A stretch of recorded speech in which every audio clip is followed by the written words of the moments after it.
Hare Krishna, dear devotees. Thank you so much for joining our call today here on Friday evening. It's indeed an austerity to dedicate a weekend.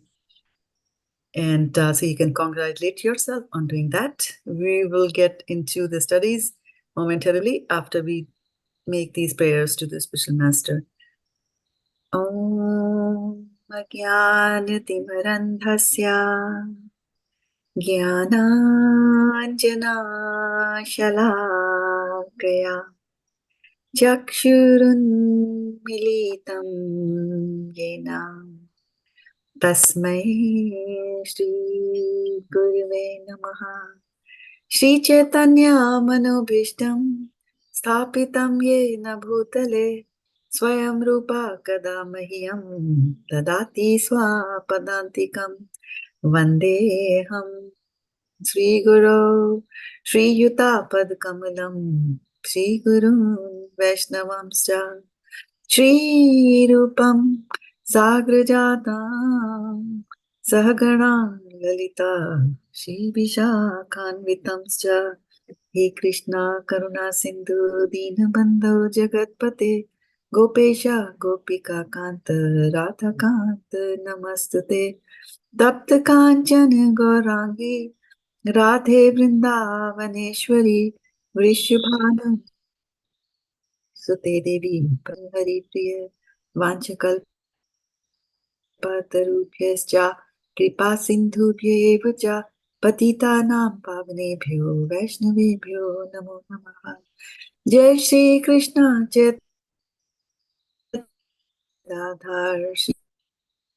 Srivasadi Gaur Bhaktavinda Hare Krishna Krishna Krishna Hare Hare Rama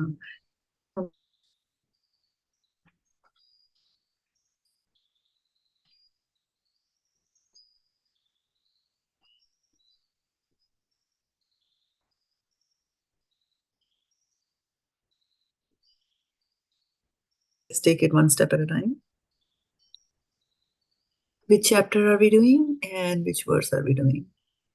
6th chapter, Mataji. Very good. And 13, 14. 13, 14 we have to 13 do. and 14. Okay.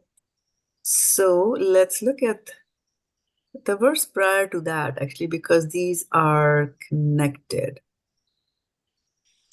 Okay, so let's go there and look at 11, 12. And I'm going to start sharing the screen here with you. Please confirm that you can see my screen here. 11, 12, we did that last week, right? Yeah. So what does 11 and 12 say? Yes, Mataji. To practice yoga, we should go to a secluded place. So that's the first thing. Who needs to go to a secluded place. And then we should lay some Sit on the kusha kusha grass, right? And then we cover the kusa grass, not like that, because there will be, if kusa grass is dry, it will hurt us, right? So then we cover it with a deer skin and a soft cloth. Then the seat should not be too high or not too low and should be situated in a sacred place. The yogi should then sit on it very firmly and practice yoga to purify the heart. So by controlling his mind, senses, and activities and fixing the mind on one point, right? So, so as you can see that the yogi is now gradually elevating to the higher levels of Ashtanga yoga, right? And they're controlling the senses and fixing the point. So dhyana, dharana, dhyana, samadhi, towards that extent they are taking, they're talking about that. Okay. So in these two verses, we basically just talked about the physical aspect of it. Where do you sit, and those kind of things, right? And then in 13.14, which is our verse for today, we're going to look at and see what does it say, right? Samam kāya-śiro-grīvaṁ dhārayann acalam sthiraḥ samprekṣya nāsikāgraṁ svam diśaś cānavalokayan praśāntātmā vigata-bhīr brahmacāri-vrate sthitaḥ manaḥ saṁyamya mac-citto yukta āsīta mat-paraḥ samam kāya-śiro-grīvaṁ dhārayann acalam śiraḥ samprekṣya nāsikāgraṁ svam diśaś cānavalokayan praśāntātmā vigata-bhīr brahmacāri-vrate sthitaḥ manaḥ saṁyamya mac-citto yukta āsīta mat-paraḥ samaṁ kāya-śiro-grīvaṁ dhārayann acalam sthiraḥ samprekṣya nāsikāgraṁ svam diśaś cānavalokayan praśāntātmā vigata-bhīr brahmacāri-vrate sthitaḥ manaḥ saṁyamya mac-citto yukta āsīta mat-paraḥ. So again, two verses all together here. Samam means straight, right? If they're not samam, then you put two things like that, there won't be a straight line, right? The samam, straight. So now what is being asked to be put straight here, right? Kaya, the body. Maybe you can also try to do that as we are talking here. Kaya, the body. Shira is the head. Grīvam, and the neck, right? So put your body, put your neck, and put your head all in one straight line, right? Then dhārayan, holding. Acalam, unmoving. Sthiraḥ is still, right? So sthira means you're not moving at the same spot, and acalam is that you're not going to another spot, right?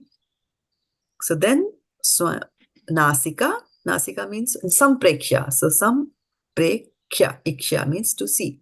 So looking, nāsikā of the nose, agram at the tip, svam on, diśaś on all sides, cha also, cānavalokayan not looking, praśānta unagitated, atma mind, vigata-bhīr devoid of fear, brahmacāri-vrate in the vow of celibacy, sthitaḥ situated, manaḥ mind, saṁyamya completely subduing, mat upon me, Krishna, cittaḥ concentrating the mind, yukta the actual yogi, āsīta without should sit, mat-paraḥ the ultimate goal. Translation by Srila Prabhupada. One should hold one's body, neck, and head erect in a straight line and stare steadily at the tip of the nose. Thus, with an unagitated, subdued mind, devoid of fear, completely free from sex life, one should meditate upon me within the heart and make me the ultimate goal of life. So what is the Sanskrit for ultimate goal of life? Mat-paraḥ. mat-paraḥ. Paraḥ. Paraḥ is the ultimate goal of life. Paraḥ. Yes, paraḥ, right? Okay. Paraḥ. And what does cānavalokayan mean?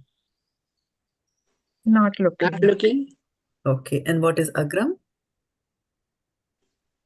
At the tip. At the tip. At the tip. Okay. So let's go and look at the purport by Srila Prabhupada. Srila Prabhupada ki jai. So one should hold one's body, neck, and head erect in a straight line and stare steadily at the tip of the nose. Thus, with an unagitated, subdued mind, devoid of fear, completely free from sex life, one should meditate upon me within the heart and make me the ultimate goal of life.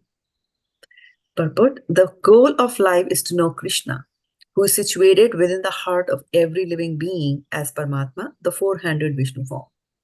The yoga process is practiced in order to discover and see this localized form of Vishnu, and not for any other purpose.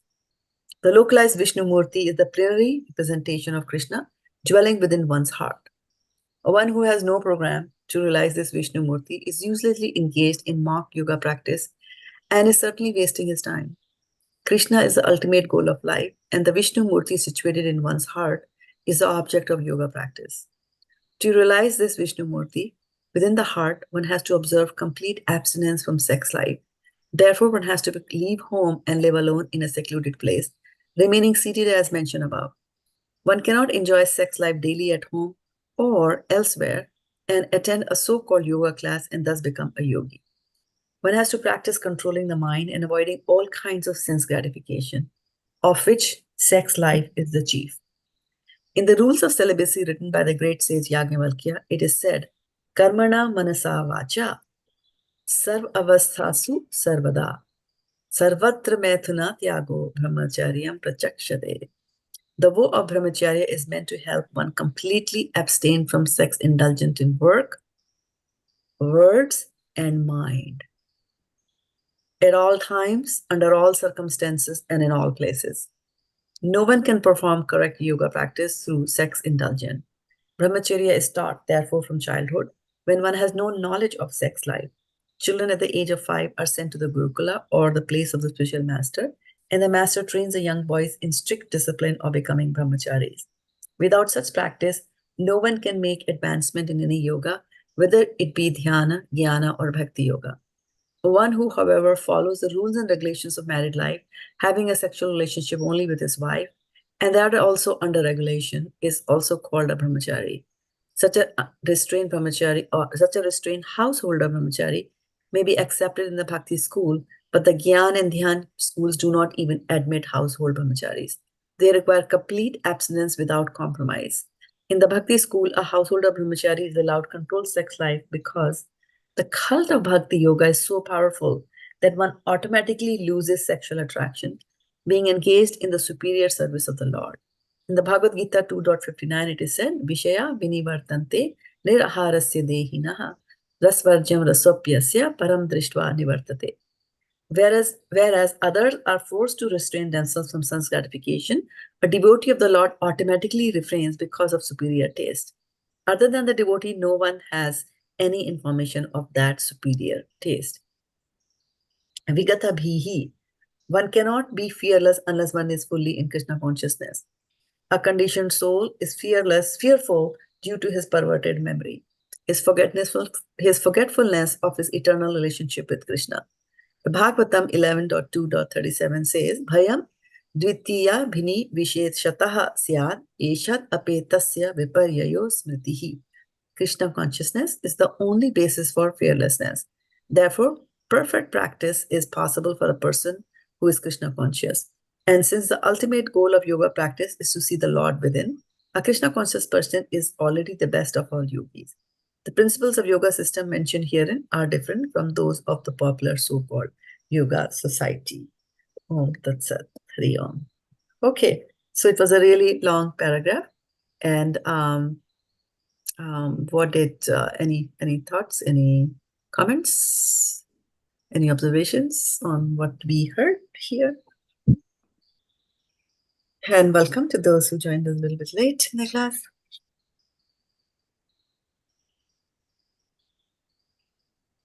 Hare Krishna Mataji, Dandavat Pranam. This is Preeti Mataji. I'm sorry for the cartoon thing. I don't know how to remove it, Mataji. Chaitanya Prayers put it. So, Mataji, I wanted to ask about this. main point of this thing is that we should... Sorry, Mataji, can you hear me? Yes.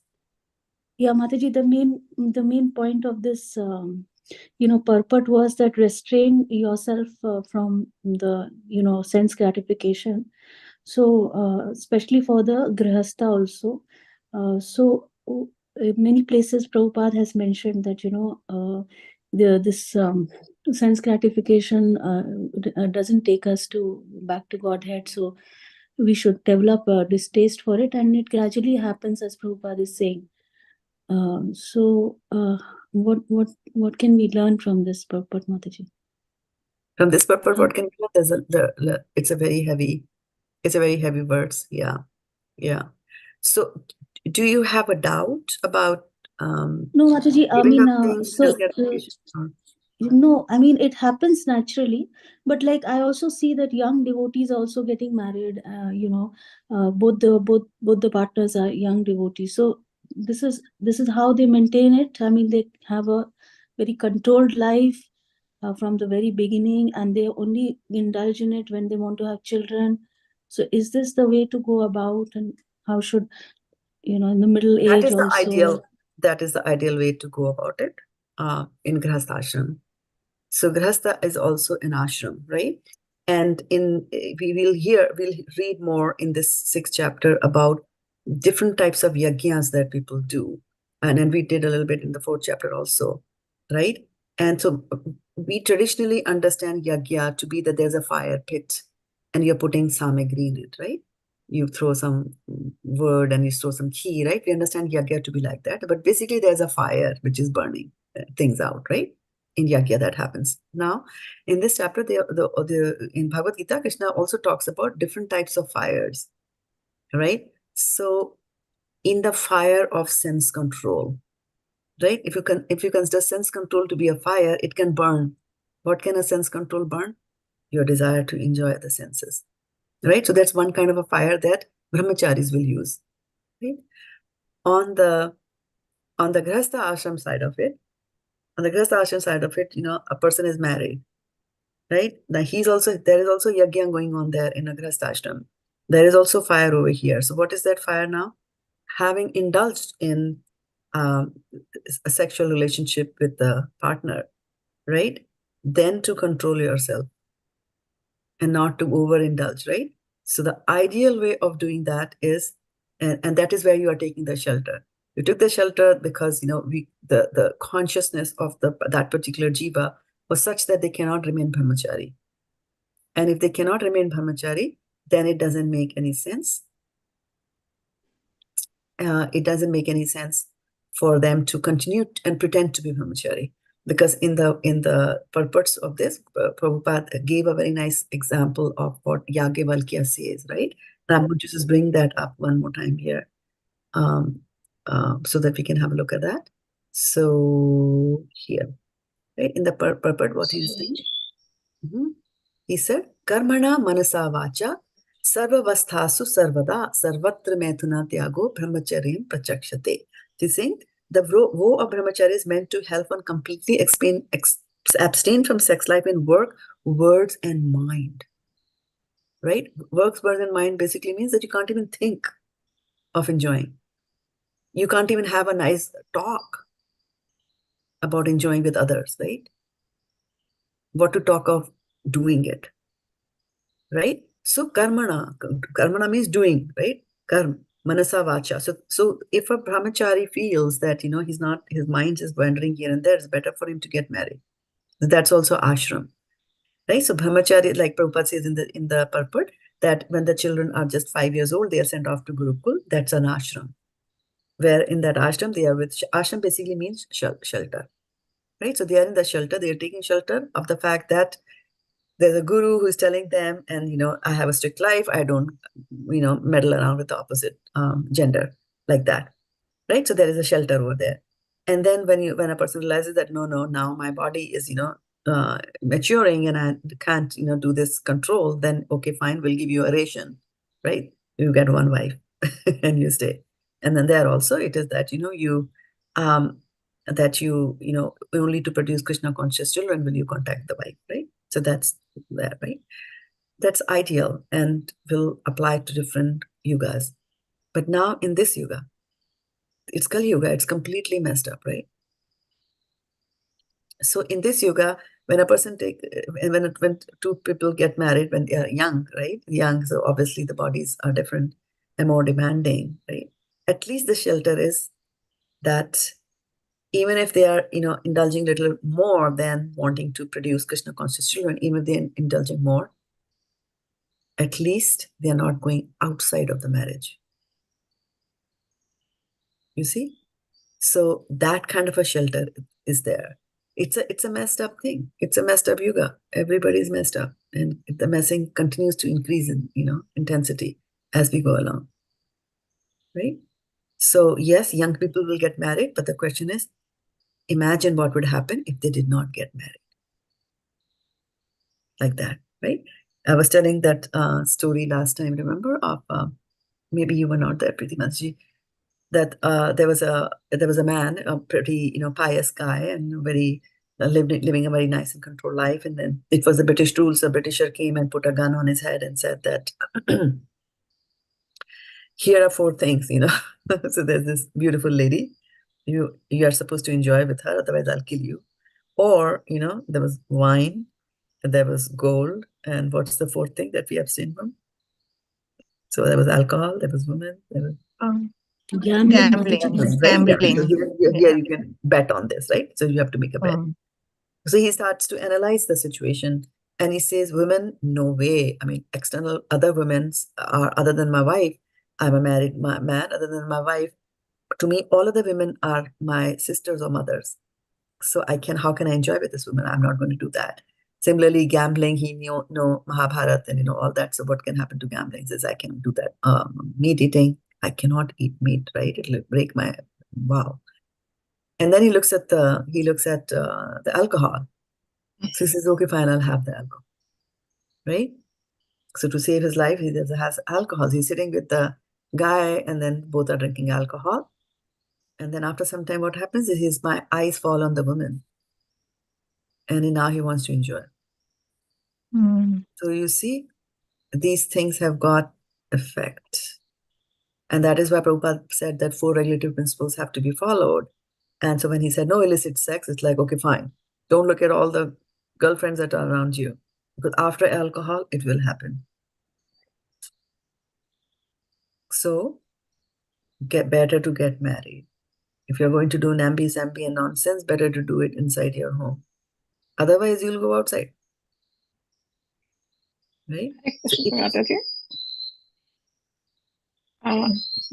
Yes, Mataji. Thank you so much. Hare Krishna, Mataji. Can I say something? Yeah, sure. Yeah, I heard in one of the lectures somewhere that Srila Prabhupada said that this prostitution in Calcutta, it is really prevalent, and you see, this is also required as you see,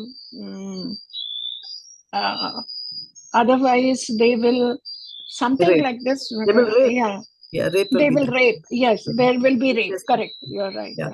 He explains that. So I think in when in Srimad Bhagavatam we have that chapter which talks about Krishna's return to Dwarka, and so all of people go. I'm go reading that only. I'm reading that one. Very nice. Return to Dwarka, and then we see that the prostitutes were also welcoming him, right? So the prostitutes have existed since time immemorial in the society to take care of these kind of men like that, right? So obviously. Yeah, so it is a difficult thing to do, and the focus here was in brahmacāri. And what I wanted to mention, and Prabhupada is also saying, is that karmana manasa vacha. It's everything. You can't say that I'm going to watch porn movies and I'm a brahmacāri, but I'm going to read porn literature and I'm a brahmacāri. No. And also, what is it? Sarvavastha. In whatever situation that you are in, right? Sarvatra, everywhere. Like I'm a brahmachari, I'm a devoted man when my wife is there. My wife goes away, then it's a different circumstance. Right? Like that. So those kind of things are not there. Not accepted. Mataji, was listening, someone was saying that, like if you're not devoid of, this feeling of sex, then you should not go beyond Canto 1 and Canto 2, apparently. Is that also? That does not gel with what, that does not align with what Srila Prabhupada has said. Yeah. Right here in this purport, because what he's saying is that bhakti is so purifying. Just before he says that nirharasya dehina verse, right? He's saying that Hazula brahmachari is allowed control sex life because the cult of bhakti yoga is so powerful that one automatically loses sexual attraction being engaged in the superior service of the Lord. In the Bhagavad Gita, it is said, Vishya vanivartante nirharasya dehina rasvarjam rasopyasya param tishtvanvarti, because he found a higher taste. Yes. Yeah, so that is not true. We should read, everybody should read, whether they are devotees or whether they are not devotees, because devotional service itself is purifying. Right? And they said the holy name of the Lord, if you chant the holy name of the Lord, it acts as as two things. One is antibiotic, antiseptic. Antiseptic is once you get an infection, then when you apply something, that is an antiseptic. Like Neosporin is an antiseptic. Dettol, antiseptic. You already got the infection. And then there are, I'm forgetting the name, some doctors can tell me, or mothers of doctors there too here. So it is used in nectar of instruction. Afflofactic or something like that. I'm forgetting the English word for that. But that is prophylactic. Prophylactic, there you go. Prophylactic or prophylactic. Yeah, prophylactic, right? Yeah, so those are used to prevent Hmm. the infection, whatever you take to prevent it. So the holy name acts as both. Right? So basically to prevent. So if a brahmachari is chanting the holy names of the Lord, it will prevent him from wanting to indulge. And if a person is already indulging too much, then the holy name of the Lord will help them not. So it's a classic case, the classic story of who? Chintamani. She was a prostitute. Go to talk about indulgence in her life, right? Then what happened? Right? She became a devotee. Yeah. The holy name of the Lord acted as an antiseptic on him, right?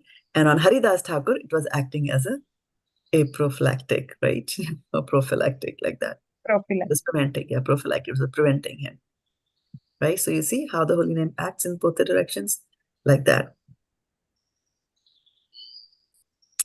But Mataji, in some purport, Prabhupada also says, na, once we are totally devoid of sex life, then we are ready to go back to Godhead, or we are ready to receive full mercy of the Lord. So that stage will also come because of the holy name. The power of the holy name can get us to that stage. Yes. Yeah. Actually, let me just bring up a verse from Bhagavad Gita. I think it's in the provided we are chanting offenselessly. Yes, chanting should be taken seriously. There's no doubt about that. It's in the second chapter. There are two verses which are important. Let me bring up. He says that in the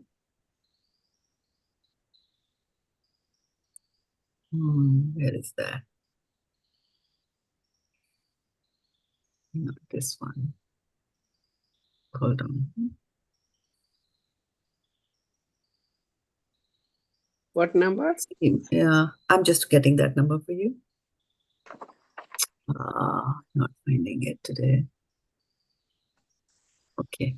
All right. Yeah, found it. So let me share. It's in the second chapter of Bhagavad Gita, and where we are talking about Bhakti Yoga, right? So it's after verse number 40. So this is verse 2.60. Where he's saying the senses are so strong and impetuous, O Arjuna, that they forcefully carry away the mind, even of a man of discrimination who's endeavoring to control them, right? And what I'm trying to mention over here, in the purport, Prabhupada talks about Sri Ramanacharya. He was a great saint. And then that great saint says, Yat avadi mama cheta Krishna padaravinde nava nava rasa dhamne udayatam rantum āsīta. Tab avadi bata nari sangame smaryamane bhavati mukha vikaraha shushtu nishthi cha. What does basically mean? Very powerful. He says, since my mind has been engaged in the service of the lotus feet of Lord Krishna, and I have been enjoying it, and I have been enjoying an ever new transcendental humor. So when you engage in devotional service, it's so pleasing. We enjoy. There's so much rasa that comes right in doing devotional service. That he says that ever since I have done this, what is happening to him? Whenever I think of sex life with a woman, my face at once turns from it. Mukha vikaraha. And I spit at the thought. Shushtu nishtimanam. Spit like that at the thought. So yeah, he's so disgusted at the thought. So disgusted. And what is helping him? Krishna. You have to get connected to Krishna. If you don't get connected to Krishna, then, there's no way. So one of the things here, one of the things I also wanted to mention here in this verse is that Krishna is telling him in the reason I brought the previous verse was in the previous verse he was talking about that you have to go to a place where there is nobody sitting, secluded place. You put the kusha grass and all that. He's telling you the mechanics of that, right? And he's continuing with this. So that was the setup, right? And after the setup, now he's telling you the act of yoga itself, right? So in the act of yoga, what he's saying, okay, you put your head straight, your neck straight, nice straight, and then you look at the tip of your nose, right? And then you should be completely devoid of fear, completely free from sex. All right, all that still is going on. Then immediately he's saying, one should meditate upon me within the heart and make me the ultimate goal of life, right? So immediate Krishna is not, he's talking about, dhyan yoga in this particular chapter, but his intention is not to tell, or encourage Arjuna in going into dhyan yoga like that, right? His ultimate aim is to bring him into bhakti yoga, because that will make him do what Krishna wants him to do, right? Otherwise he will not. And the end of the chapter number 18, he is saying, Karashyami tava vacha, I will do whatever you want me to do, right? So he's immediately saying that you focus on me. Now, actually, only in the previous, one of the previous verses, and I think it was either in chapter 5 or chapter 4. Let me just bring that up and tell you, where Krishna is talking about chapter 4. Let me search for that.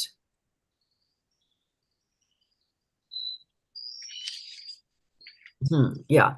So in chapter 4, where I was telling you, where they were talking about, how various kinds of sacrifices, right? How different types of yagyas are there. And so one yagya was that you are a, married person. One yagya is dravya yagya. You go and put the things there, right? The yagya. So in this one, and let me share this thing here with you. So here he's saying that in the words, Shrota-dīni indriyanyanne samya agnishu juhvati shabda-dīn vishayan anya indriya agnishu juhvati. So I was telling you that yagya will have fire. So you see there is fire. Agni, different places they're using fire, right? So here is saying that some of the unadulterated brahmacharis sacrifice the hearing process and senses in the fire of mental control, and others, the regulated householders, sacrifice the object of the senses in the fire of the senses, right? So here, this is the first time indirectly, he did not use the word brahmachari here at all, right? He did not use the word brahmachari here at all, but that Prabhupada in the translation is saying that, hey, when he's saying all these things, that those who sacrifice the hearing process and the senses in the fire of mental control, because brahmacharis control themselves, right? So Prabhupada explained to us here that, Krishna is referring to the brahmacharis.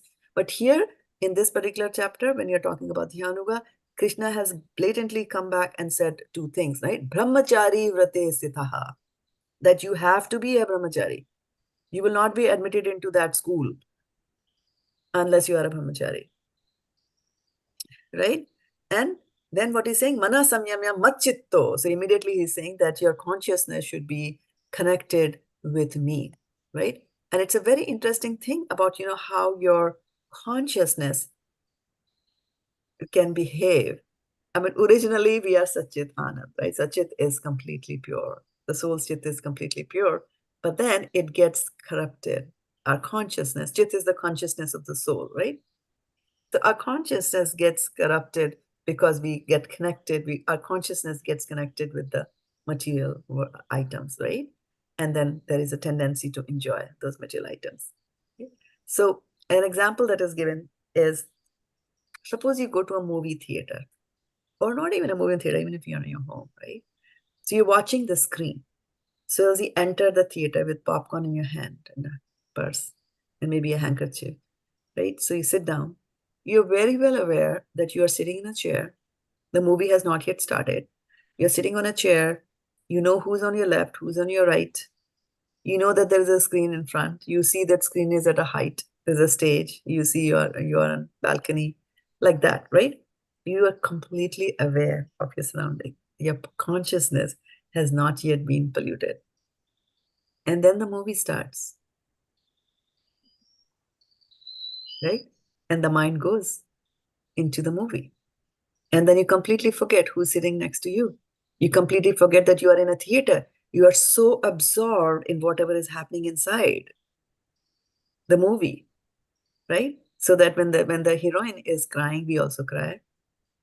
When the hero, he does something very nice, we start clapping, and when the villain is chasing the hero, we get adrenaline rush. Why? Because we have forgotten the reality and we are so immersed. Our consciousness has been polluted. Like that, right? So our consciousness, so our mind goes here and there, right? And it can go in any directions, because we said that the mind is your best of enemies and is also your best of your friends, right? So the mind can go here and it can go there, right? So the culprit is the mind. And so I have to somehow or the other disconnect this mind. The mind keeps on, my soul is connected to the mind. But after all, what can I do, right? It's my neighbor. Lowest is the matter. Above the matter are the senses, right? Lowest is dull matter. Above the dull matter are the senses. Above the senses, the mind. Our mind is intelligence, and the above is the soul. So it's there, right? One block, one room, one house away. It's there, right? And it's connected to the senses, which are constantly gathering information, titillating information, and sending it to me. And I'm a pleasure seeker, so I like pleasure. And I think there's pleasure in the material things, right? So how do I the soul, how do I disconnect, right? So the one way is that I can go below the mind. You go below the mind and go to the body. Go to the material body that you have, right? So in the beginning of this verse, how is he asking you to connect with the body? What is Krishna saying? How is the connection with your body happening?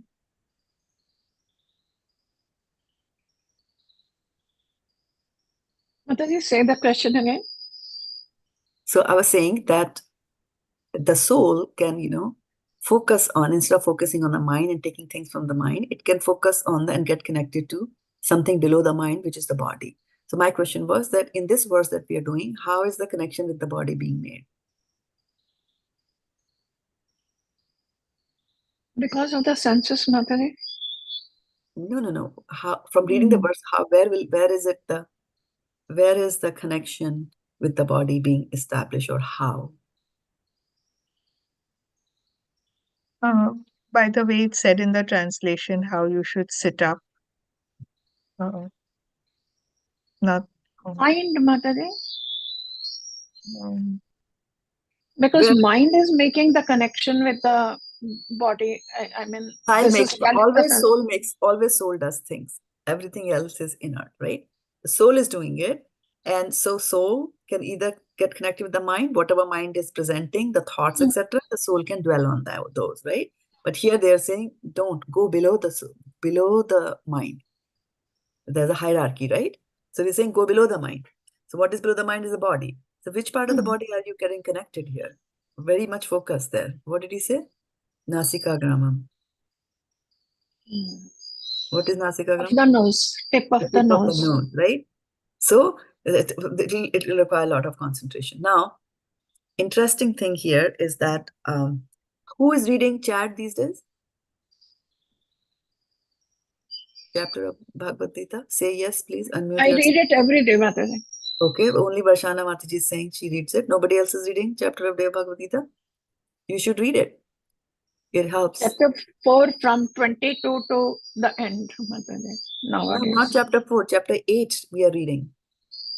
Mataji, in Yeah, the Mataji, chat, I was also confused. It says chapter 5 in the website. No. It should be chapter 8. We started reading chapter 8 from Gita Jayanti, and we're going to read it till end of March. Chapter 8. Okay? Mataji, in the chat it is mentioned. That is fine. Yeah, you go and read video. You particularly Varshana Mataji, go and read VDA Disciples WhatsApp group. Okay? Today they clarified that, right? Okay. Yeah. 8th chapter? Okay. Chapter 8, yeah. So I'm going to bring up chapter 8 here, and a particular verse of chapter 8 I want to bring up, and that is verse number 10. Till next Ekadashi, Mataji? End of March. March 31. End of March. Okay. Yeah. So, it was mentioned 3 months. Okay. Yeah. So look at this. Text number 10. Right? I'll bring up the thing. I'll do the Hindi.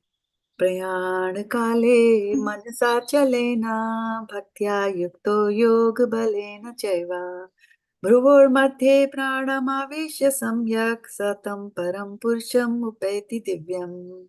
So what this is saying is, one who at the time of death fixes his life hair between the eyebrows, and by the strength of yoga with an unwielding mind engages himself in remembering the Supreme Lord in full devotion will certainly attain to the Supreme Personality of Godhead. So life air is coming over here on the in between the eyebrows, right? So that's where their concentration is, right? Mm. And in today's verse, where is the concentration? Tip of the nose. Tip of the nose, right? Oh, wow. So then isn't that confusing? Right? So let's see what he says in other places also. In chapter 5, which we recently concluded, remember we were saying that in the chapter 5, he talks about, topics, karma and all that. But then towards the end, he starts talking and gives a little bit hint about Ashtanga Yoga, right? So there were some verses on Ashtanga Yoga that we did, and I'm going to bring those verses up here. And by his parshan kritva bahir-bhāyam chakshusya vantare bhruvoh pranapano samau kritva nashabhyantira charino yatindriya mano buddhir munir moksha parayanaha vigata-bhīr bhaya-krodho ya sada mukta eva sa. So he's saying shutting out all external sense objects, which is pratyahara, right? Keeping the eyes and vision concentrated between the two eyebrows. Okay, so now we got 2 votes for concentrating between the 2 eyebrows. Only we have got 1 vote from the verse today, that tip of the nose. And now you know that Krishna can never speak anything wrong. So how do we make both these verses right and in sync, right? And that is that in our system, the tip of the nose is here. Okay, from where the nose starts is the tip of the nose and not this. Oh, Okay, the Shastras will never speak wrong. It's our understanding of what the tip of a nose is that makes us think that there's oh, something it is wrong. between the eyebrows, Mataji. Yes, it goes between the eyebrows, right? Also, when we were talking in the previous verses about where do you sit, and we said nati uchchitam nati nicham, right? It should not be too high, it should not Too be high or too low. right. For too low, we said if you go and sit in a hole, then somebody might come and cover the hole.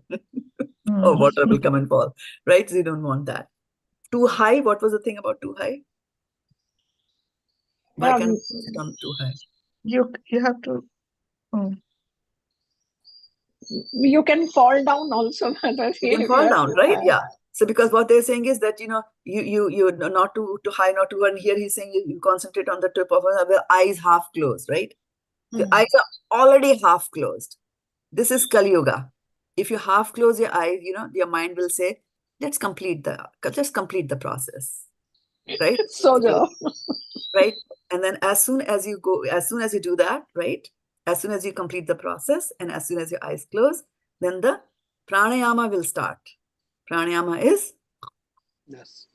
Swas, inside and outside. This is your pranayama. That you are snoring and you're fast asleep. You have no idea, right? So that's why it is difficult to do. So why they're saying you don't go to a high place, of course you can fall down, because if you go to sleep and you fall down, and somebody, you told us last time, Varshana Mataji, he was meditating, he fell down and he died, right? That can happen. And then also, if you're try to look at the tip of your nose, right? And can you see me as you're looking at the tip of your nose? I was come here. Can you even look at the tip of your nose? As you understand, this one, the O. Yeah. Open your eyes here. I'm saying, try to look here and then tell me whether you can see me or not. It's squinted. Can you even look at the tip of your nose? Eyes get squinted. Okay, then you see 2 of them, right? Yeah, it's double. Right, okay. Right? Now try to concentrate here between your eyebrows. You can't see it. Okay? That's the idea. Your pratyahara, you have to withdraw your senses, and eyes are mean, right? They'll go here and there. Right? Eyes will go hither and thither. And that's why in today's verse, there was a word. What was the word here? In today's verse, let me bring it up. 11.13, 14. Not looking, anavalokayan. Cānavalokayan was there, right? No, but there was another one, yeah. Anavalokayan, not looking, yeah. Anavalokayan, right? Do not look. So that's the way that when you concentrate in between your eyebrows, you will, there is pratyahara that's going on, right? So here, what you're doing is that the soul is now actually focusing on a particular point, but it's in the body. You have got rid of the mind, because all the time now the thing is, I need to look here, I need to look here, I need to look here. So at least the hither-thither walking has stopped. Okay? That's one way that you can bypass the mind. The second way that you can bypass the mind, so that here is the soul, and from here the mind is giving you constant impetus, right? So you go higher, right? That's what happens when you are in an aeroplane. Sometimes the pilot will announce that there's turbulence and the plane is moving, and we're like, oh my goodness, is this the day? Do I have my bead bag? Like that, right? And then they will say, okay, the announcement will come like, okay, we are going to raise the flight to 30,000 feet. We're going to 40,000 feet because there's less turbulence over there. Right? So you raise your consciousness. So you can also raise your consciousness and you can go high and you can get connected to Krishna. Right? So when you want to disconnect from your mind, there are two ways. You can go above the mind, right? Above to, super soul like that, or you can go below the mind and you can go to the body. Like, you do that, right? So one of the things to keep in mind as we are looking at this particular verse here today, right, is that there is emphasis on brahmacārya, right? He said that. And I said for the first time, he's kind of calling it out by that word in Bhagavad Gita. Krishna is doing that. And so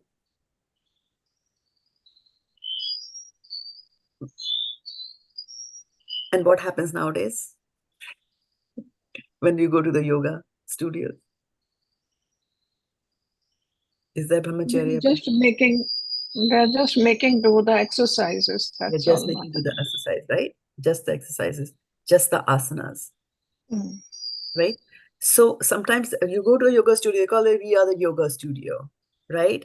And there people indulge, you go to the yoga studio, after some time, you're in bed with the yoga master, you find him so cute. And so that is not the true yoga, right? Yoga, Krishna has clarified, hey, you have to put your mind on me, not on the instructor or a cute customer that has come there, right? I've seen yoga studios where after the yoga, there'll be a lavish party and there's alcohol there, right? So that is actually, not yoga. Actually, Mataji, if you allow me to add, Mataji, yoga actually means to connect, the sambandha. right. Yeah, but they are connecting with the colleague. Connection there, right? That's what I'm saying. You connect with something which is higher, right? It's the higher that, right? So you might want to take that, yes, correct. The term yoga is totally misleading these days. Yeah, Lakshmi is saying, and that's too correct. So people, they have just made it into a business, right? They just made it into a business. Yoga, two men and women connecting is not yoga, as some of the famous, gurus are telling, right? So that is not yoga. You're not going to get Krishna after indulging with, 600 people around you. That's not what yoga is. Yoga is to properly follow brahmacārya and then focus your mind on Krishna and go to a clean place, sacred place, this, that, right? And then somebody I heard saying that the asanas that you take, right? That's all. Yoga is just, today, yoga is just an asana. Today, people just, what they do is that's all they do. They teach you only the asanas. That's all. Right. But before the asanas, what is it that comes before the asanas? Ashtanga yoga, tell me. Asana is third. Niyama. Niyam And yama. Yam and niyam, right? Right? So the do's and don'ts, you're not following any of the do's and don'ts. You're jumping and you're doing number 3, and then you're staying at number 3 and not going to number 8. Right? So it's basically, how you're cutting off the limbs, and maybe the doctor moms can tell me a word. You're cutting off. The Ashtanga yoga has become one anga yoga, only asana. I'm only going to do the asanas, right? But these asanas are not going to get rid of your vasanas. Remember that. Right? How do you get rid of vasanas? How will you get rid of your desires? Like we saw that, right? What is the biggest vasana? Sexual. Sexual life, right? It's such a big vasana, right? And then once it is done, then you want to completely indulge in it, and it's a whole, the skin is involved in it. It's crazy, right? So it won't get rid. These asanas will not get rid of your vasanas. And how does the vasana get rid? There's a Yamunacharya, right? Yamunacharya, he says that ever since I have put my mind on Krishna, and I am tasting Navanava rasa. Sex is the highest rasa in the material world, right? But then he's experiencing something even higher than that. And when you experience something higher, you're willing to give up the lower. This means there's something higher than sex without the consequences of sex, right? And that is to focus your mind on Krishna. So that's the only way that your vasanas and your strong desire, I want to do this, I want to do that, I want to indulge, I want to have alcohol, I want to gamble, right? No. Right? So when a person, here in this verse, they were saying brahmachari, but then Prabhupada is also saying that, in the bhakti yoga, when person is married, and Preeti Mataji also asked that question. So when people are married and they are indulging, right? They are indulging, but then indulging in order to get pure Krishna conscious people, children, right? Born there. So when you are acting in and your behavior like that, they are also called brahmacharis. Right? So basically, Brahmachari is one who connects his mind to Krishna. Brahman, right? That is a brahmachari. So if a boy never got married and he's a shy boy, no girl ever came in his life, he's not a brahmachari. He's a bachelor. And bachelors can be dangerous. Long-time bachelors can be dangerous because you never know when the dam is going to break. Right? But a brahmachari, same situation, man in same situation, right? But he is focusing where? He has got the shelter of Krishna. He's focusing on Krishna. So anybody who's focusing on Krishna is sheltered. So that way, even the grihastha people in the grihastha can be called brahmachari, because one of the questions people also ask is that you always talk about brahmacharis. What about women? Right? So women can also be brahmacharis if they are living with a man, right? And they are following these 4 regulative principles. They are also brahmacharis, and that's why Prabhupada is saying that in the bhakti yoga, even a household brahmachari can be considered and is taken up and can go back to Godhead. So that is a good, that's hope for us, right? And women generally will, they will just follow whatever their husband are doing, and they get the benefit also. That's a good thing. California law applies there, right? Yeah. So then the question asked by Lakshmi Mataji is that who is the Nashtik Brahmachari, right?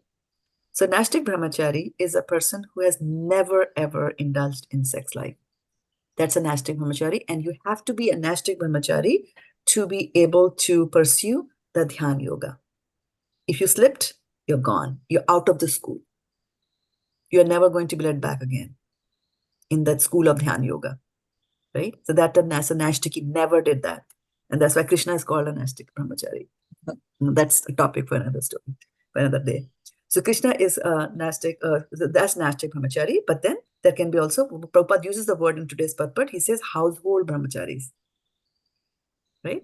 Person can be a householder, but if they are following the regulative principle, they are brahmacharis, right? And because why? Because a brahmachari is one who does not indulge in sexual acts and also who connects himself with his mind to Krishna. That's the key part, right? The history is forgotten. That whether you indulge or did not indulge in the past life, that's fine. And that's why they say that every saint has a past and every sinner has a future, right? If a sinner takes to bhakti yoga, then all his previous misdeeds are wiped out. They're pardoned by Krishna. No, a Nastic brahmachari is not a bachelor in the sense that I use the term bachelor to be used for somebody who has got who does not have relationships with the opposite sex, opposite gender, right? That is a brahmachari. That's a bachelor. And a brahmachari is one who, number one, does not have any relationship with the opposite sex, which means he's a bachelor. But then on top of that, he connects himself with Krishna, with Brahman, with the spiritual. That is a true definition of a brahmachari. Okay, is that okay, Lakshmi Mataji? Okay, she got it. All right, so I was talking about brahmachari, and you can go leave everywhere and then go and start focusing on Krishna, like Dhritarashtra did. He left and then he went, right? Dhritarashtra quits home. That's also a chapter in Srimad Bhagavatam. And when Dhritarashtra quits home, who follows him? Gandhari. Gandhari, right? Gandhari. Yeah, Gandhari. Yeah. And then so when he does, he attains, self-realization, and then he burns in his self-immolates. And then Gandhari enters into the Gandhari fire also and joins. goes like that, right? So there are a main point for us to notice over here, 2 points, the key points that I'm trying to tell here is that your spiritual goals, your spiritual improvements, right? It's progress. Spiritual progress is not going to happen by what asana you are taking. If you're doing those asanas, that's good. It helps, it aids. But your real spiritual progress will come with your mental, what is your mental makeup? What is going on in your mind? Right? For example, I can be a so-called brahmachari, but all the time I'm thinking about women. Right? And the mental makeup is not right. That's not going to lead to anything. It's only going to lead to disaster, because mind can be your strongest enemy. Right? So then also, and the last thing, we are on top of the hour. One last thing I also wanted to mention here is that, so Krishna said, focus on me. Right? Focus on me. And so when you're saying focus on me, then you will see Mayavadis also say focus on Krishna. Right? But Mataji, they don't believe in the form of Krishna, no? Yes, but what I'm saying is that don't they tell you to focus on Krishna? The Mayavadis will tell you 5 forms: Ganesha, Surya, Lakshmi, Vishnu, like that, Radha, like that. They will say you can focus on all that, right? Okay. So very interesting thing you have to notice is that there is an object of meditation and there is an objective of meditation. And I'll explain the difference between the two to you, right? For example, a student has got an object, meditates, right? What does a student meditate on? Their studies. Yeah, studies or books, right? So books are his object of meditation. But what is the objective? Why is he studying? What could be the objective? Get through the exam. Get through the exam. And then why does he want to get through the exam? To get a good job, earn money. Get a good job, to earn money. And what do you get when you earn money? It depends. You see, if you are Krishna conscious, you will give to Krishna. If it is for the material use, he will use for his own sense gratification. Right. So you see that the object of your meditation and the objective could be different, right? So for the Mayavadis, when they focus on Krishna, the objective, right? Their objective is that, I'm just, my mind goes here and there. I just need a little focus here. And so let's put this Krishna in front of me and I'll focus. And then once I know that I'm God, I can throw away the deity. I don't even have to focus. I don't even have to do any meditation because I found out that I'm God. Like that, right? That's their objective. The focus is still the same. The object of meditation is still the same. But what the bhakta does is that bhakti is a process and bhakti is a goal also. So here you will be focusing on Krishna, and your objective is also to get Krishna. Right? And that is the true meaning of Ashtanga Yoga and not anything else out of that, right? The only difference is that in Ashtanga Yoga, people focus on the 4-handed form of Vishnu. So when they realize Vishnu, they will go to the Vaikuntha planets. Then the question is asked is that can a bhakta do Ashtanga Yoga? I'm a bhakta, can I do pranayam? Can I do this? Can I sit and focus on my heart and focus on Krishna, right? So a bhakta, when he focuses, yes, a bhakta can do these things, asana, the pranayama, all these are aids to help in your devotional service, right? They are good aids to help in your devotional service. However, when you are meditating in your heart, right? You're trying to see who is in my heart, right? There in your heart, you meditate on the true-handed form of Krishna. Because yam yam vapi smaran bhavam tajyatante kalevaram tam tam evyati konteya sada tad bhava bhavita. Right? He's saying that always focus on me. Yanti deva vita devan pitrin yanti priti vita bhutani yanti bhutejya yanti yajino piman. So he says that if you are focusing here on thinking of ancestors, you'll go there. Right? If you're thinking about some beautiful women, you might go to heavenly planets. Right? If you're thinking about Vishnu, you'll go to Vishnu's planets, which are Vaikuntha planets. If you're thinking about Krishna, then you will go to Golok Vrindavan, which is the highest planet, right? So that's where the bhaktas aim. And why are they wanting to go to Golok Vrindavan? And that is where the main difference is there between Mayavadis and the bhaktas. The bhakta says, I want to go to Golok Vrindavan because I want to do direct service to Krishna. I want to continue to chant. So it's not like, okay, after 40 years of intense chanting, I'll find Krishna and then I can throw away my bead bags. No, we take them with us to Golok Vrindavan, or they are provided you. So bhakti is a means and an end in itself. Amen. Janmani janmani ishvare bhavtad bhakti ahetuki tvai. Right? Na janam na dhanam na sundarem bhavtad ma jagadish ishvare. Right? So Chaitanya Mahaprabhu says that. So on that happy note, I'll stop and take some questions or comments or ideas or anything. So, Mataji, this sixth chapter is so wonderful. I was just going through it. And you see, ultimately, Srila Prabhupada says that even if you do Ashtanga Yoga, you are reaching Bhakti Yoga. That is an indirect way. But why not follow the direct way when Bhakti Yoga is being told to you? Might as well follow that and take the elevator and go up instead of, taking the steps. I really like that point here in the purport. Very nice, Mataji. Very nice. Yes, and then yeah. So yeah, and yoga is, we were talking about yoga ladder, right? Yeah, that's how I remembered. Right, ladder, you take the elevator. Yes. Last time you were mentioning about it. And the interesting thing is that, there are different kinds of yogis who are trying to connect, right? The Gyan yogi tries to connect to Krishna through Gyan, no knowledge, right? And then Dhyan yoga tries to connect to Dhyan, meditation. And then Bhakti yoga connects directly to Krishna through Bhakti process, right? And then somewhere also Krishna says that, Mama Vartmanu Vartante Manusha. These are all paths and they lead to me. So then the question is that, then what is the difference? Why am I told not to do Gyan yoga? I can do Gyan yoga. I'll also find Krishna, right? And the main difference there is that it's not that you can do Gyan yoga and then you can reach Krishna. Why? Because Gyan is done. Gyan yoga is done through the faculties of your mind. And your mind is material, right? So a material will never get connected and it can never take you to the spiritual. So you'll stop at some time, but doing the Gyan, and by the mercy of some devotee, you will ultimately maybe take to Dhyan yoga. Maybe you find a book on yoga. Maybe you start reading Patanjali's Yoga Sutras and then you get interested in that. You say, okay, let me do Dhyan yoga. Somebody comes and gives you Prabhupada's books and they're like, oh, Vishnu, oh no, Krishna, like that, So you ultimately reach Krishna. So that is how it goes. It's a long process, as you were saying. Instead of taking the ladder, why don't you take the elevator and go directly to the bhakti path of it, right?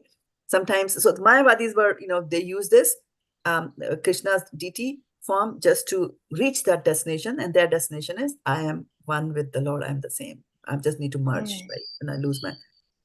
The impersonalists are slightly better than Mayavadis because impersonalists believe in Krishna. They believe in a superior authority, right? Their belief just is that Krishna doesn't have a form. So this Krishna, that is who came 5,000 years ago, is slightly lesser than the Krishna with no personal form. So they are just going to use Krishna to meditate because my mind goes here and there, so I need an object of meditation.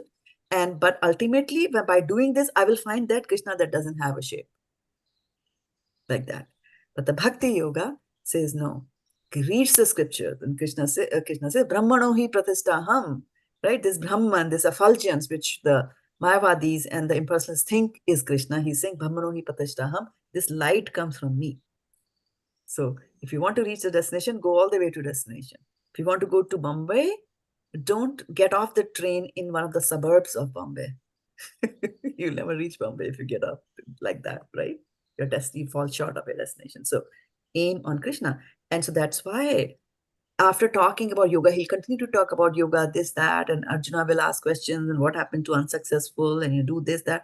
In the end, what is the last verse of this chapter says? He said, among all the yogis, the best is one who meditates on me. Period. That's it. Bhakti yoga.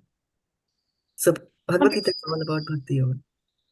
Madhuri, one thing came to my mind just now, that yoga, when two people get married and the parents, you see, they take the kundli of the girl and the boy and they connect it. So I was just thinking that this connection, they also make a yoga, whether this person will be good for the other person or not, you see. So is that also kind of a yoga only, Mataji? Yeah, that yoga means to connect, but the true meaning of yoga from the Sanskrit is to connect with the Lord. The true meaning of yoga is to connect with the Lord, but you can, for example, you can connect a bullock to a bullock cart. That's also yoga, right? Yes, you can take a pen and you have a cap and you can put the cap on the pen and it's yoga. I was telling you other day about dovetail joints in carpentry. Yes. So you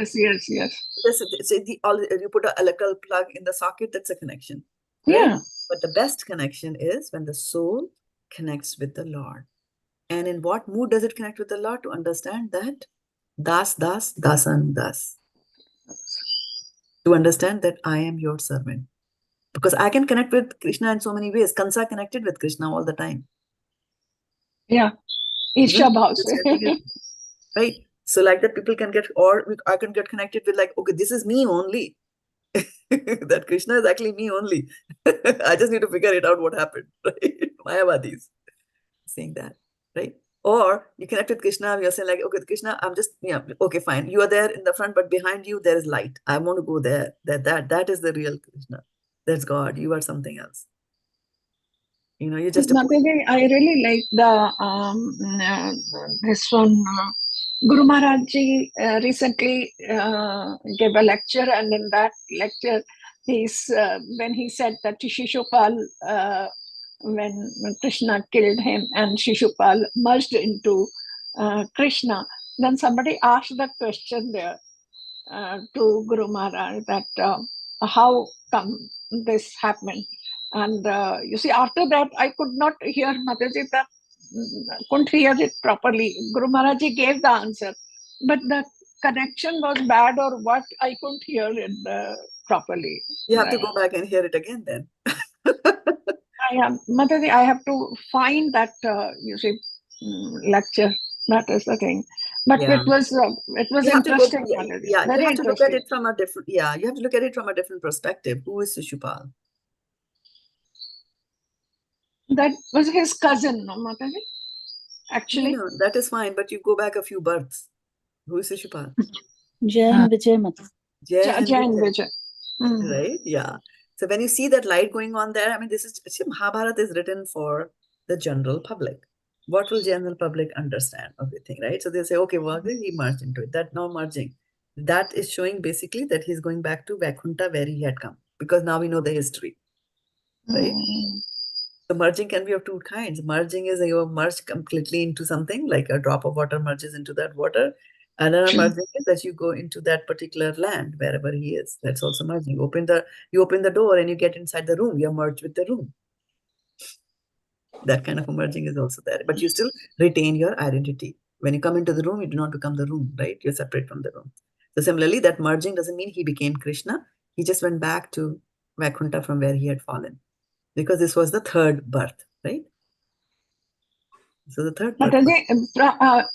Jai Vijay and then Shishupal, and before that was what? No. Jai Vijay, they come back at Hiranyakashipu and Hiranyaksha, and then Ravana and his brother. And then they come as Shishupal and Dantavakra. Okay. So that's the third life, and they go back. So that's how it is to be interpreted. But in every life, they remembered Krishna in one way or the other. Okay. So now here is a question from Lakshmi Mataji, and that is that, can you please clarify the difference between Ashtanga Yogi and Goswami? Right? The meaning, the word go, right? Go means, go has got, go means go. Well, go, in Sanskrit means two things. One means cows, and the second is senses, right? So Goswami is one who has controlled his senses. Opposite of Goswami will be? Goka Swami, nahi to Goka? Kya? Godas. Godas, right? So either you are a Goswami or you are a Das, right? Now, this will also explain why sometimes with people's name you use the word Maharaj, like Guru Maharaj, like that, right? Maheshachika Maharaj, like that, right? Rana Swami Maharaj, right? Like that you keep on saying. So, like a king controls everything, right? He's the king. Similarly, a Maharaj is one who controls everything in his body. Karmana Mansa Gira, his complete control. He controls his senses. He's Maharaja. He's conquered all that senses. That's why we address them as Maharaj. Okay? And then your question was, what's the clarified difference between Ashtanga Yogi, right? So now first thing is, let's look at Ashtanga Yogi. We talked about Ashtanga Yogi, one who follows the 8 limbs. Dhyan, Yam, Niyam, Patya. You have to do those steps, right? In that school, you have to do these 8 things to be qualified as a Ashtanga Yogi. Right? At the end of it, because he finds Paramatma, he will become a Goswami, because he will earn the control of, he learned the control to control his senses. He'll become the master of his senses, so he'll become a Goswami, right? But in order to become a Goswami, you don't necessarily have to do Ashtanga Yoga. There's Bhakti Yoga that you can do, right? Through which you can do, for example, Jivya. Seva mukho hi jivya do. We start serving to the Jivha, right? Talking Krishna Katha and eating, honoring only prasadam. So once you honor those prasadam, then you give up. Vishayavini vartante niraharasyati. You give up eating other nonsense items. So there's sense control, right? I mean, I have heard of people, like if you go to New Delhi in the winters, there'll be shops outside on either side of the roads, and they just do 2 things, 3 things. They will be, of course, there'll be somebody else also. But in the grottas, they do, number 1, uble ande, boiled eggs, right? So you can eat that. Then there's omelette. And of course, there is chicken that you can fry constantly on a big tawa. You can do that. And those who are non-vegetarians, they'll go there and they'll say, kya badhiya smell, right? You enjoy that smell. And then somebody gives you a Bhagavad Gita there, and then you come there 6 months later, you're like, ooh, what is this? You have learned to control the senses, right? And then you'll go to the aloo tikki wala and eat it. And then after some time, you'll say, aloo tikki, I won't eat this aloo tikki because it's not been cooked by a devotee. It's not been offered to Krishna. It is not offered to Krishna. Right? So yoga is about purification, and purification of the internals is also very, very important, right? And that's why there is yam and niyam. And we also have yam and niyam. We have 4 regulative principles. They kill us. And they do 16 rounds. Like, oh, Prabhupada, can you make it 8? Bhakti Siddhanta Saraswati Goswami, no, Nagari? Yeah, 6 Goswamis are also there. Yeah. Mataji, there's one small question that, sometimes a lot of devotees, they get food and then they get it home and then they offer it to Krishna. But you said that it should be cooked also by a devotee, and the most important, it should be offered also. So these 2 things are important. We cannot miss out on one and do the other, like, get pizza from Pizza Hut and then offer it to Krishna. And then eat it. Right. Yes, correct. And so there's the 100% people, those who pass from high school, there are some who get 100% and pass, and then some for 90%, 80%, 70%. They all high school pass, right? So they're all devotees. They are different levels of consciousness being higher, right? Having said that, You can even eat meat if it helps you to keep your body and the soul together. If like there's complete famine and you really want to live and continue your Krishna consciousness, it's okay to even do that, right? At a higher stage, at a higher level. But for beginners like us, these rules and regulations are very important, right? So if suppose there is a person is living alone and they got sick and there's nobody to carry prasadam to their home, they ordered something from outside. What can that person do other than just offer it to Krishna and eat it, right? But what should be avoided is, whining and dining outside for the fun of it. If you're bringing food cooked outside once in a while, you're sick or, like that, that's okay. Because you're offering it to Krishna, you're connecting it with Krishna. That's yoga. But if you go outside, number one, the ambience itself is not there. You are with your friends. It's very difficult for you to say, I want to do my Sharira Vidya Jal, Jorindriya Trahikal. You don't have the time to do that. So on the practical aspects, I mean, Bhaktisiddhanta Saraswati Thakur Maharaj used to say that on Ekadashi, if you have to eat grains to be able to go out and distribute books, then do it. So ultimately, you have to see that what is the intention behind an act, right? And once you understand the intention, then things become clear for us, like that.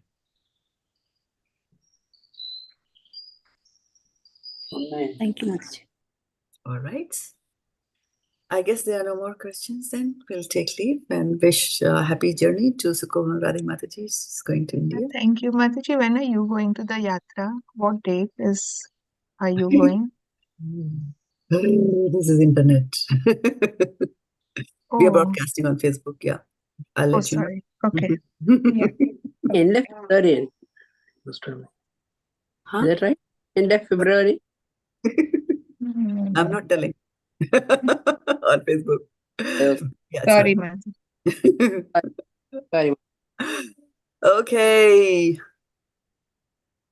Any further questions on Dhyan Yoga?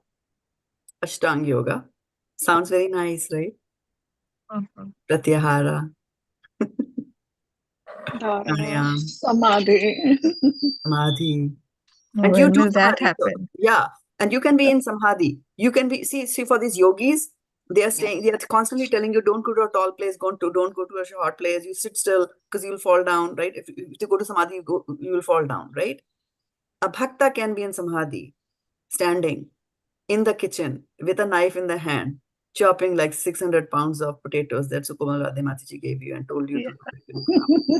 You're a complete samadhi. Because samadhi is when the focus is on one point, and the true and extreme samadhi is when the focus is on Krishna. And so because you're chopping food for Krishna, that is samadhi. Mataji, I wanted to ask, in the purports also many times Prabhupada mentions about Mayavadi, but for the first time I heard, and I'm sure, that they also keep the murti of Krishna in front of them in the initial days. Oh, yes. I was not aware. And that is very, very, wrong selfish thing to, very selfish. Exactly. It's very that selfish. was the It's word. not even selfish. Yeah. It's not even selfish. It is ungrateful. Yeah. Ungrateful because you Ungratefulness. used Krishna and then you're throwing away. It's like you used me. Yeah. It's the height of, selfishness. You use God for your own purposes and want to throw away. Because all these Brahma Kumaris and all, they just, when you go to that place, they have a red light on. I didn't know that they also ask you to concentrate on Krishna. Yeah. See, concentration is important. Yeah. Concentration is important. Like if you go for art of living, they'd sing Krishna bhajans. Beautiful. Beautiful and beautiful voices. You will see them singing Krishna bhajans. And with complete concentration, they are singing. And what am I thinking in my head when I see them? A holy name is acting on them. Let them sing. Holy name is so merciful. Sanketyam parihasyam vya stovam helanam evava vaikuntanam granam asheshagaharam vidu. That if one person chants the name in any way, in a jest, in a derisive way, indirectly, unknowingly, with devotion, it'll act. So that's the power of the holy name. That and the mercy of some devotee will bring them into Bhakti Yoga, school of Bhakti Yoga.